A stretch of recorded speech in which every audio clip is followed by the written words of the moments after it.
All right, what is going on, YouTube? I'm back with another episode of Rap with Stacks. So thank y'all for tuning in. I am your host, Ken3Stacks, and there is no cap in my rap. And today I feel like that's more true than ever.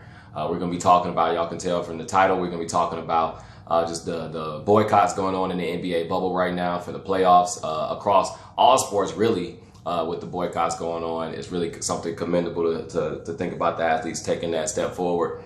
And then we're also just going to be giving our opinions as it's going to be me. This time I got some co-hosts coming on here. So it's going to be a time for young black men to have a platform to kind of speak their thoughts. And that's really why, even though this is kind of definitely a tragedy that's happened here, it's really just a blessing that Jacob Blake is alive. Really just a show to what God can do after getting shot 7 times in the back, close range, and he's still alive. So hopefully there's going to be a quick recovery there. Prayers to himself and his family as well. But we're also going to be talking about everything that's going on that's ensued from that. So I'll start off with just putting a snippet of what Lebron has said at the podium after his post-game interview when they asked him about it, and then we'll kind of get into that. But really just going to take this to really just say that now that I have a platform that I've created, it's just, one, I just want to be thankful that I have this platform, but then 2, I feel like if I put the message out there that I wanted to put, what would I say? And I've thought about this, and just to quickly sum it up, I feel like this is something that's necessary. This is something that continues to happen. And what I feel like is probably going to be my thing over here, because this has just been the phrase that I've been thinking about as far as what my name on the back of my jersey would be in the NBA bubble. And it would probably be how many more. I don't know how many more it's going to take before something really changes. And that's really the disappointing part. I really just don't know the answer to that question. How many more people are going to have to be shot? How many more people are going to have to be killed? How many more people have to be brutalized, unarmed people before people realize there's a problem going on? So yeah, with that being said, this is an issue that runs deeper than just one community or a couple communities. This is something that runs really deep. So I really do commend the NBA players for taking a stand and realizing that it's really, this is a good opportunity. They have a platform to really go ahead and make a difference here and be more than just a player here, really stand up for what they believe in. I definitely think that's something that's commendable. So with that being said, I'm gonna go ahead and get into the snippet of what LeBron had to say at the podium. And I'm gonna go ahead and rap with my boy Eli and get into the rest of this video. So I'm gonna go ahead and get that. But yeah, I would just say go ahead and smash the like button for this and just comment down below just kind of your opinions on that, what your phrase on the back of your jersey would be. Just kind of let me know what's going on here. But yep, without further ado, let's get into what LeBron had to say. He said he was very big, shouldn't even come as part of this. I wonder, I know your thoughts on that have been a little bit different. I wonder what your reaction to that is. I don't have any reaction to George Hill's comment. Everyone has their opinion in reaction to what happened. What I can say is that if you're sitting here telling me that there was no way to subdue that gentleman or detain him or to just before the firing of guns, then you're sitting here and you're lying to not only me, you're lying to every African American, every black person in the community, because we see it over and over and over. There was multiple, if you watch the video, there was multiple moments where if they wanted to, they could have tackled him, they could have grabbed him. They could have done that. And why does it always have to get to a point where we see the guns firing and his family is there, the kids are there, it's in broad daylight, and who knows? I mean, if that video is not being taken by that person across the street, do we even know if we even see that video? There's like talks about that the cops didn't even have their body cams on. That's a possibility. It's just quite frankly, it's just fucked up in our community. And I know people get tired of hearing me say it, but we are scared as black people in America. Black men, black women, black kids, we are terrified because you don't know. You have no idea.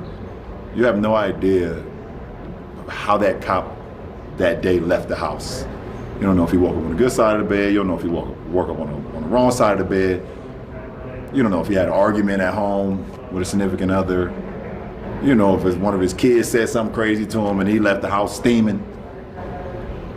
Or maybe he just left the house saying that today is going to be the end for one of these black people.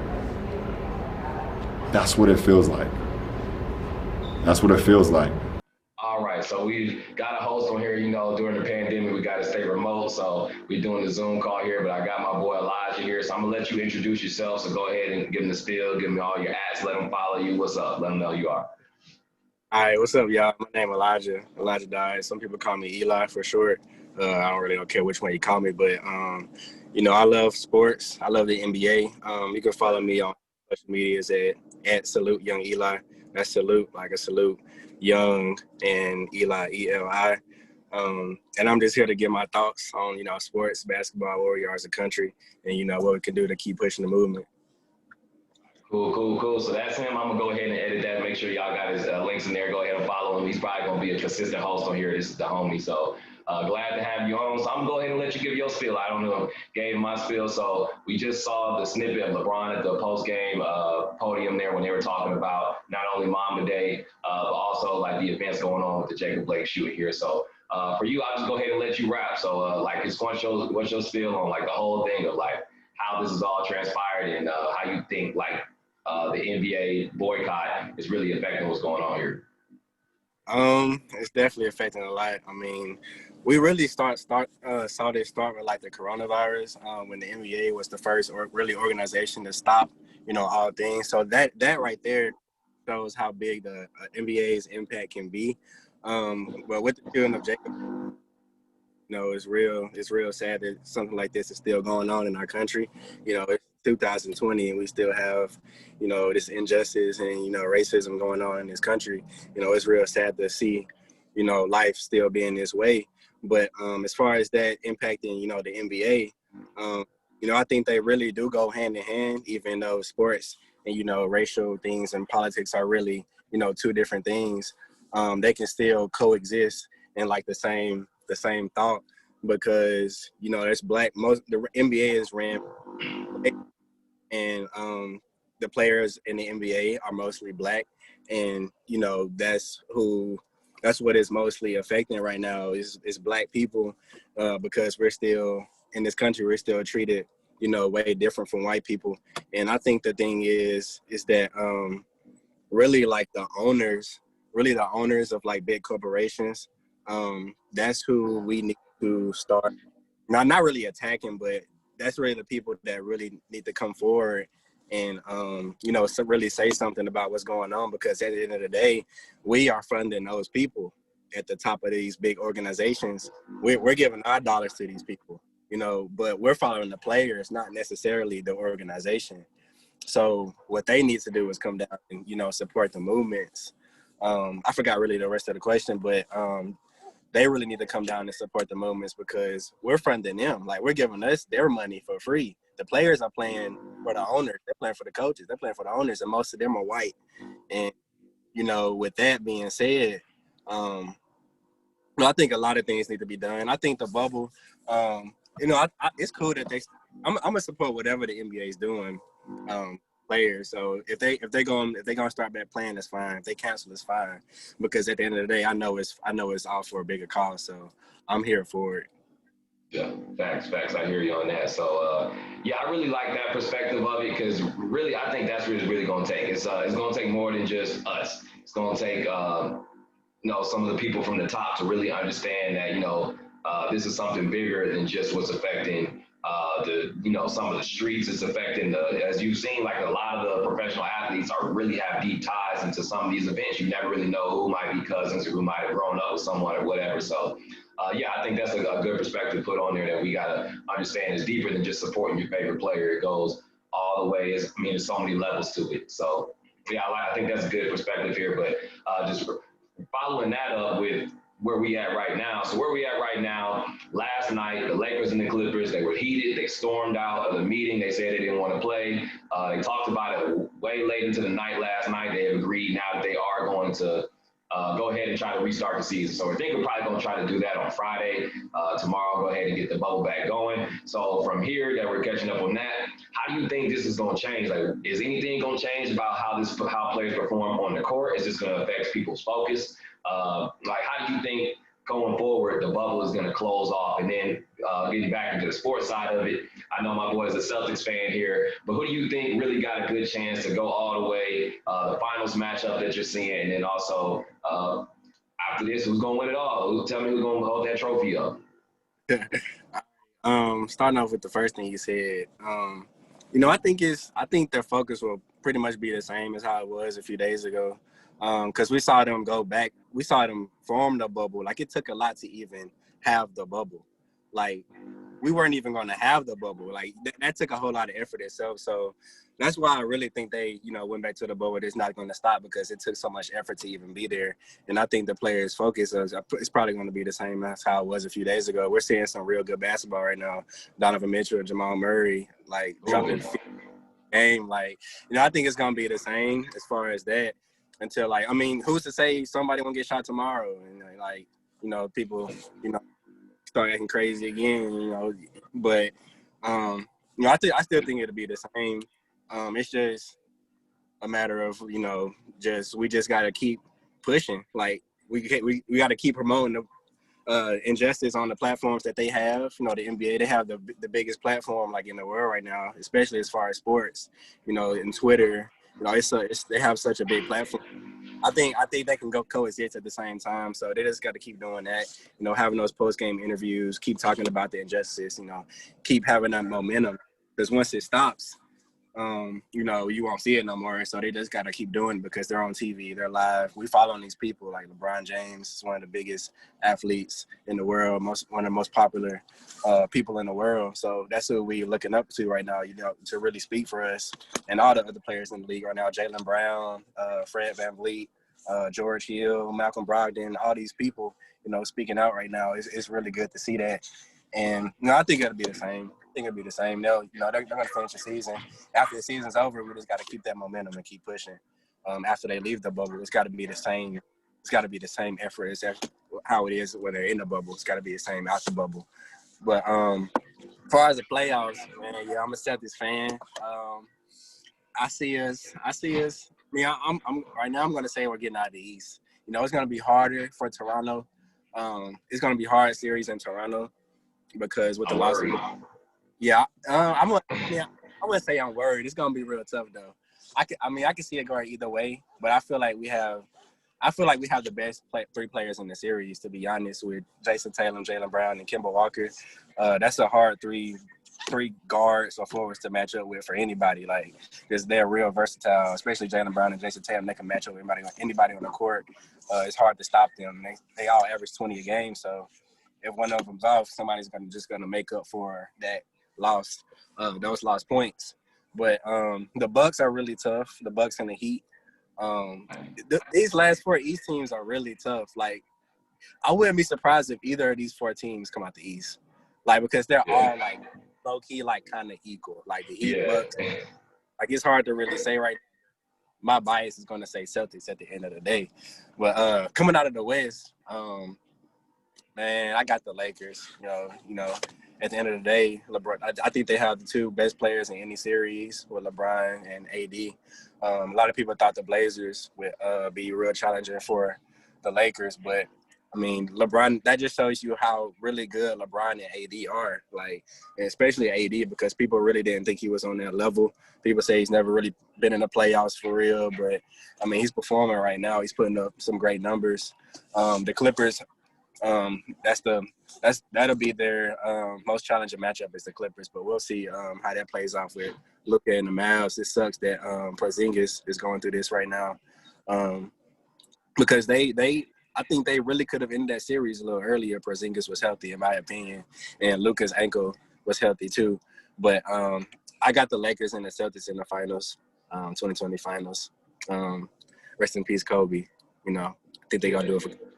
But I wouldn't be mad if the Lakers win. You know, LeBron being the GOAT in my opinion, and you know it's Kobe year, so I wouldn't be mad if the Lakers won it. For sure, yeah. That sound about right. That's really what I was picking. I picked that from the jump. Once I saw that they were going to the bubble, that's what I said. I said I felt like the Bucks no home court is going to cost them. I don't know if it's going to cost them against the Heat. I don't know if it's going to cost them if they end up matching up against y'all. But I feel like at some point before they get out of the Eastern Conference, I feel like it's just going to cost them. You can't rely on the Giannis who can't shoot. And then you got role players. You got Eric Bledsoe, you got Chris Middleton, you got Brook Lopez, dudes that's not going to go out there and win you playoff games. If I game plan to say I don't want him to score, Chris Middleton ain't been doing it against, like, he been playing the Magic. And they didn't have Aaron Gordon. And he had a good game. He had a game, but that's not going to cut it once you start playing the Heat. And Jimmy Butler got them boys ready. He's ready to play defense. He's ready to make you work. He's ready to put the ball in the hoop. That's going to be a challenge. They get past them. Y'all, like you were just saying, Jaylen Brown and Jason Tatum, that's going to be tough, especially for who? Chris Middleton. That's your second best player. I feel like if you really zone to make sure that Giannis shoots the ball and you make sure that Chris Middleton is just uncomfortable, I don't know where they're going to make up the points. I really don't. Especially with home court, I'd be like, you know what?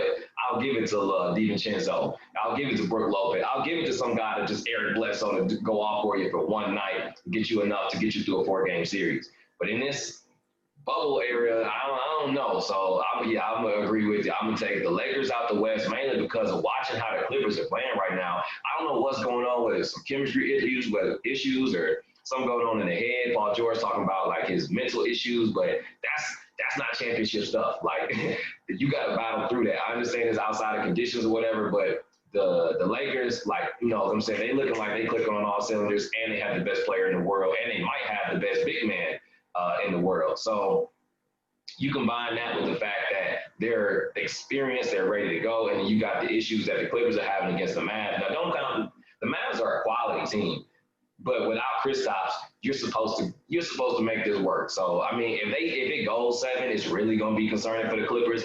I feel like I said this all along that they was gonna win it in 6. But I feel like it's the other teams in there. But I mean, let's be real. Nobody really thinks Denver or Utah is gonna do anything for real. So I mean, it really just comes down to them two. Even if the Rockets get to make it, I feel like now. There's a chance the Rockets could do something with the Clippers. I feel like if that's going to be the matchup they get, there's a chance just because of the way that they play. But I feel like with the Lake Show, they have way too much size. The Rockets are going to get killed on the boards. And I feel like as the games go on and they get to game plan against the Rockets, it's going to be too critical. They have to shoot a high percentage every game to make sure that they can score enough points at the end to make it close. And with Westbrook, he still ain't even played since the playoffs started. Yeah, I'm going to take the Lake Show against the Celtics in the finals. I'm going to take the Lake Show to win it all, mainly just because of that. They have the best player in the world. They have the size to do it. They got AD, who is the second best player, and nobody really matches up with AD. He's the candidate for Defensive Player of the Year. So when you put all of that together, it's not to take anything away from the Celtics, but all along, they have the team that is built for right now. They got the team that's built for right now. So, I feel like I agree with you on that. I really hope that one of y'all, I'm going to say because y'all's age, I'm going to say it's cool if y'all don't get it. But I'm going to tell y'all this. Y'all need to be afraid because next year it's going to be even harder because the Warriors are going to be back. They got the number 2 pick in the draft.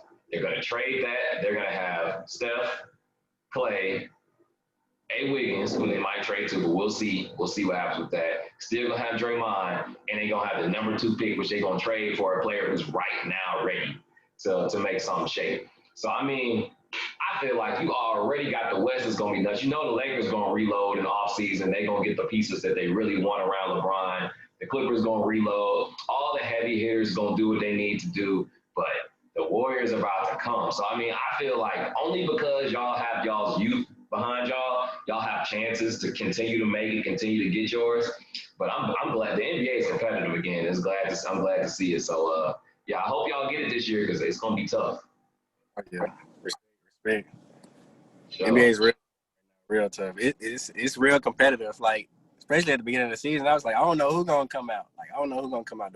After the Warriors team left, after KD left, Steph got hurt, Clay got hurt, like all that. I'm like, dang, it's a free league now. It's a free league. So we'll see. Yeah, because people forget, like, that's the same team that has the most wins ever. Now, of course, the role players here and there have switched around a little bit, but the starting core, is still coming back for Golden State. So it's going to be even harder in the West. Y'all are getting better in the East. The Heat are getting better in the East. They're going to start to build around Jimmy. It's a lot going on. So, the NBA is competitive again. So, hey, glad to see it. So, was there anything else that you wanted to just throw out there on the topic of the bubble? Not really, man. I'm just happy to see that I can still watch some basketball, and happy to see that basketball in the injustice that we the justice that we're trying to get can exist at the same time. We can watch basketball and at the same time support each other with everything that's going on. That's good to see. So it's good to see everybody in the same place and everybody agreeing on things. We can come to an agreement. That's all that matters at the end of the day, that we're not fighting with each other. So it's in good terms right now. Oh, yeah, I definitely hear you on that. So, hey, appreciate you for hopping on here. Definitely going to have you keep coming back, because that's really what I was thinking about all along. I don't want it to just be me rapping and y'all listening. I want y'all to come on and join on here. So appreciate you. As it keeps going on, hey, let me see if Celtics start to struggle. You're going to be the first person I call up. So I'm going to hold you accountable now. So appreciate you for hopping on here, though. We're going to go ahead and just wrap this up. But this has been Rap with Stacks. Appreciate you for joining on. Y'all trying to do the same thing. Y'all know what to do. Smash the like button, make this go up, so that way we can keep making this happen. Drop the comments below. Tell me where we was right. Tell me where we was wrong. Hey, tell me what y'all think about everything, whether it comes to how the bubble's going to finish, to whether it comes to social injustice, how we get around that issue. Just let me know what's going on with y'all. So appreciate y'all for tuning in. This has been Rap with Stacks, so there's no cap in my rap. There might be cap in his, though. We don't know. Here. All right, man. Appreciate you. I'm going to go ahead and catch up with you, my boy. All right, bro. Appreciate you. Stacks signing off. I'm out.